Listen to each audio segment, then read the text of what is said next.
Hello everyone! Welcome to Yolanda Kitchenamics! Yan, naranasan nyo ba yung magluluto ka ng chicken tapos parang hindi mo alam kung ano bang luto ang gagawin mo? Yung tipong gusto mo ng adobo, gusto mo ng afritada, ng mechado, o kaya prito na lang. Pero sabi mo, palagi na lang ganun yung luluto natin. So ngayon, paiba naman yung ating lulutuin. Isang recipe ng chicken na siguradong pag natikman nyo to, as in, masasarapan din kayo kagaya ko at kagaya ng aking mga anak. Itong ating recipe today ay gagawin nating napakasimple pero napakasarap, napakalinamnam. Bigyan natin ng kunting twist yung ating chicken recipe. Ito, meron pa akong nabiling 1 kilo ng quarter leg. Yan. Dahil gusto ko yung paiba naman, so gagawin ko, boneless ko siya. Kukunin ko yung kanyang buto. So, hindi naman ito makasayang yung buto dahil pwede natin gawing ilagay sa sopas o kaya ilagay natin chicken broth, ganon, pwede din. So, ito, iniipon ko yung mga buto-buto, like muna sa ref, tapos, yan, yung buto nito, pwedeng gawin nating pang tinola or pang sabaw, pang chicken broth. So, inalis natin yung bones ng ating chicken, yung ganyan. So, yung 1 kilo, lalagyan din natin ng, syempre, season with salt and, yan, lalagyan natin ng asin dito sa ating chicken para malasa, para masarap. Then, lagyan ng salt and pepper. Yan, yung ating durog na paminta. Simple lang naman ang recipe nito dahil simple yung mga ingredients natin kailanganin. Yun nga lang, kailangan natin minsan paiba naman yung recipe natin ng chicken para hindi magsawa yung ating mga anak. Then, after natin marinate yun ng kaunti, mga ilang minuto lang, after 30 minutes, yan, ipapan-fry po natin sa kaunting mantika para mapa-brown po natin yung outer layer ng ating chicken. And papan-fry po natin ng ilang minuto lang hanggang sa mag-brown kagaya ng ginawa ko. So yan, di ba minsan may mga pagkakataon na yung chicken na dito sa quarter leg o sa ating drumstick, mahirap maluto yung gitna dahil minsan may mga dugo pa. Mahirap siyang maluto, di ba? So ang ginagawa ko dito, inaalis ko yung buto. Yan, tapos minamarinate ko siya ng kaunting minuto lang sa salt and pepper. Yan, asin lang at saka paminta. Then, yan, ipipri ko ng kaunti hanggang mag-brown. Ba-brown natin yung chicken. Ganyan lang, sa konting mantika, mga ilang minuto lang, mga 3 minutes, ganun.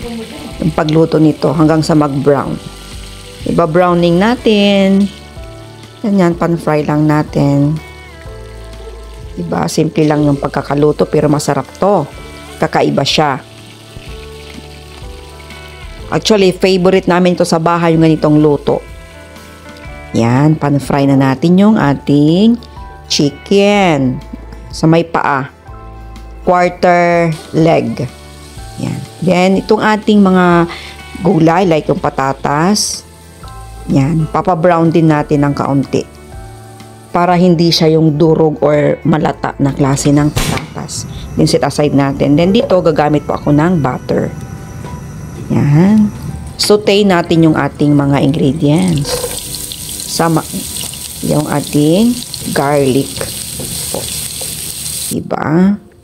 So, garlic muna sa butter and garlic. Then, tsaka natin ilagay yung ating pre-cook na chicken. Diba? So, yung iba gusto breast, pwede din. Pwede din yung quarter leg o kayong puro drumstick lang or puro thighs. Diba? Yung thigh. Then, lagyan ng konting soy sauce. At least 2 tablespoon at konting vinegar. May vinegar po yan. Then, tsaka natin ilagay dito yung ating patatas na niluto kanina. Yan lang. Then, dito, pinaka-twist niya na ang gagawin ko dito. Yan. Ipapa-absorb natin yung lasa ng butter at tsaka garlic.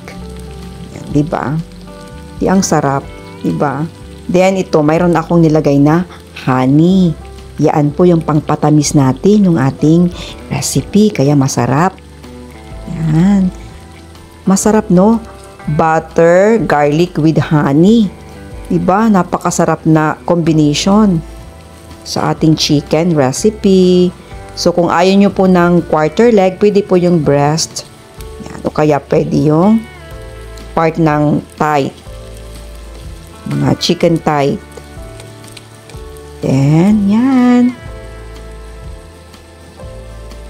Then, ito dahil lalagyan ko rin siya ng sesame seeds. Yan, di ba? So, napakasarap talaga ng recipe natin. Kasi nagustuhan ito ng aking mga anak. Nung pinahain ko ito, ay ang sarap. Iba yung lasa talaga ng garlic butter, tsaka yung may honey, tsaka yung sesame seeds. Pinaghalo-halo natin dito sa ating recipe. Then, yan. Naglagay rin po ako dito ng spring onion. Yan, di ba? Ang sarap naman at very attractive yung ating niluto. Yan, kain na po tayo. Yan o, di ba? Ang sarap. I hope you like it. Try this recipe. Until next time. See you. Wow.